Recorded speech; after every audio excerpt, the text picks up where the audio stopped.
ভারতের বিপক্ষে টেস্ট ম্যাচের জন্য নতুন করে বাংলাদেশের ১৬ সদস্যের স্কোয়াড ঘোষণা।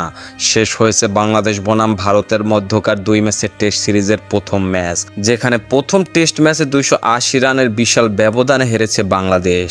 ফলে সিরিজের ১-০তে এগিয়ে গেছে স্বাগতিক ভারত। বাংলাদেশের হারার পেছনে অন্যতম কারণ ব্যাটিং ব্যর্থতা।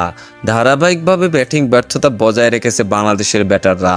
তার সাথে বাংলাদেশের নির্বিষ স্পিন পেসাররা দুর্দান্ত করলেও স্পিনাররা তেমন কিছু করতে পারেনি। তাই তো সিরিজ বাঁচাতে হলে দ্বিতীয় টেস্ট ম্যাচ জয় ছাড়া আর কোনো বিকল্প নেই বাংলাদেশের সামনে। ভারতের বিপক্ষে বাংলাদেশের টেস্ট ম্যাচের স্কোয়াড: নাজমুল হোসেন শান্ত অধিনায়ক, সাদমান ইসলাম, জাকির হাসান, মুমিনুল হক, মুশফিকুর রহিম, সাকিব আল হাসান, লিটন কুমার দাস, মেহেদী হাসান মিরাজ, জাকির আলী অনিক, তাসকিন আহমেদ, হাসান মাহমুদ, নাহিদ রানা, তাইজুল ইসলাম, মাহমুদুল হাসান জয়, নাঈম ইসলাম ও খালেদ আহমেদ। খেলাধুলার সকল আপডেট পেতে আমাদের ইউটিউব চ্যানেলটি সাবস্ক্রাইব এবং ফেসবুক পেজটি ফলো দিয়ে লাইক, কমেন্ট, শেয়ার করে আমাদের সাথে যুক্ত থাকুন। ধন্যবাদ।